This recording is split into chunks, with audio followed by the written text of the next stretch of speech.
हाय दोस्तों।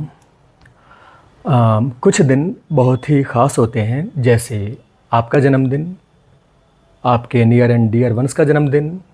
ऐसे ही दुनिया की सरकारों ने साल के कुछ एक दिनों को स्पेसिफिकली डेडिकेट करा है हमारे लाइफस्टाइल से जोड़ करके, जिसमें से आज का दिन 29 सितंबर का वर्ल्ड हार्ट डे, विश्व हृदय दिवस के तौर पे मनाया जाता है। तो यह दिल की इतनी अहमियत क्यों है, बताने की ज़रूरत किसी को नहीं है।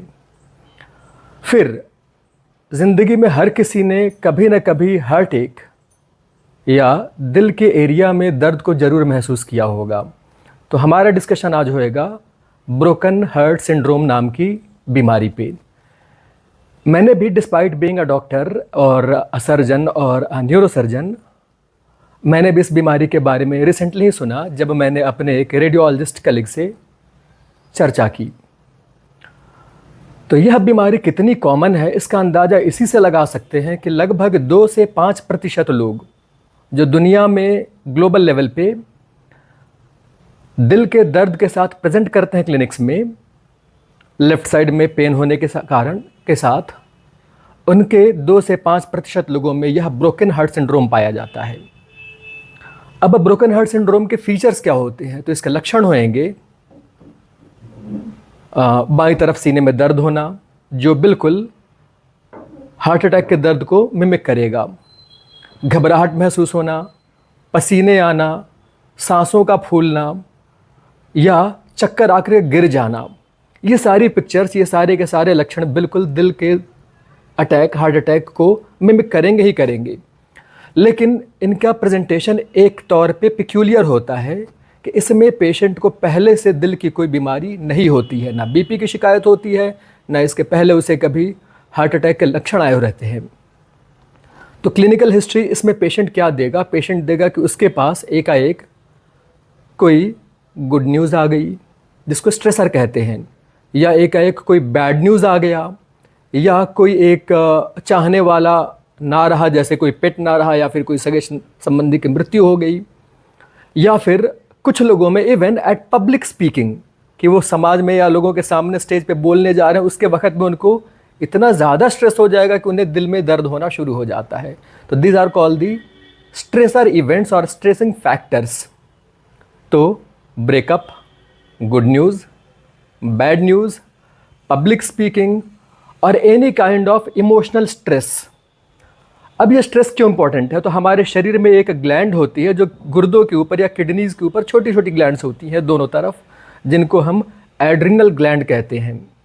यह ग्लैंड हार्मोन्स बनाते हैं जिनको स्ट्रेस हार्मोन्स कहा जाता है, जो 3 तरह के काम करती है: फाइट, फ्राइट और फ्लाइट।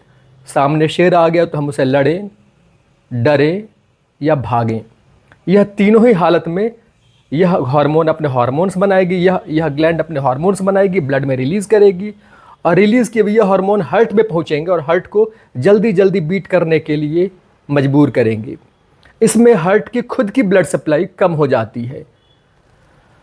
तो अगर किसी के पास ऐसे स्ट्रेसर्स बार बार फ्रिक्वेंटली आते रहते हैं, तो इन पेशेंट्स के एमआरआई करने में या इमेजिंग की स्टडी करने में हार्ट का साइज़ भी बदल जाता है, जिसको अंत में हम कार्डियोमायोपैथी कहते हैं। टाकोसुबो कार्डियोमायोपैथी, यह कार्डियक एमआरआई में विजिबल होता है।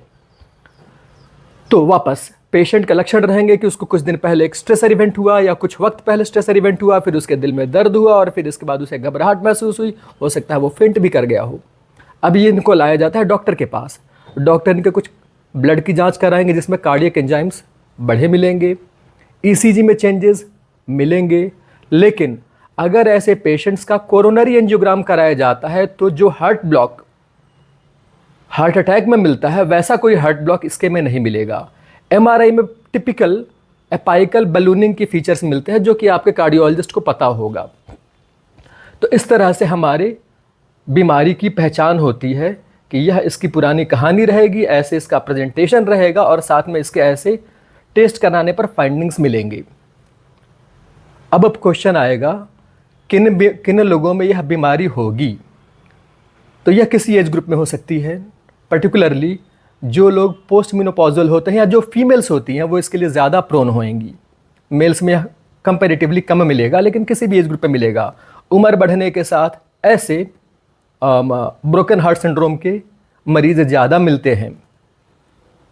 बचें कैसे?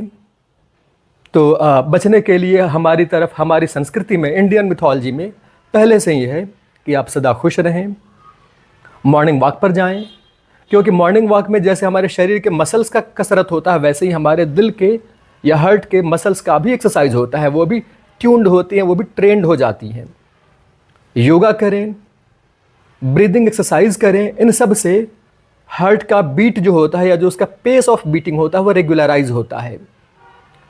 तो मान लो कि अगर किसी के पास ब्रोकन हार्ट सिंड्रोम हो गया और उसे लग रहा है हमारे वीडियो के देखने के बाद कि शायद ये ब्रोकन हार्ट सिंड्रोम है, तो व्हाट ही और she should do? Definitely this is not the time to start yoga, this is the time to reach out to your nearest hospital.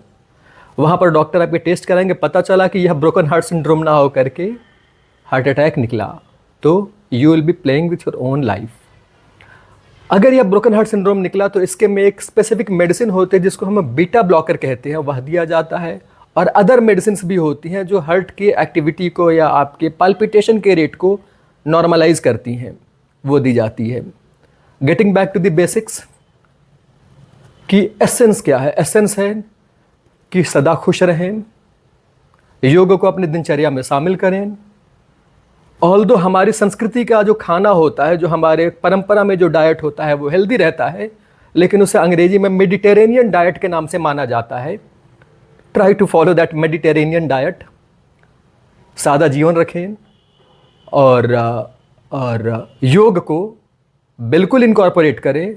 And I appreciate our PM who has re-established yoga on a global scale. Thank you everyone. See you next week on Sunday. Do not forget the day, World Heart Day, 29 September every year.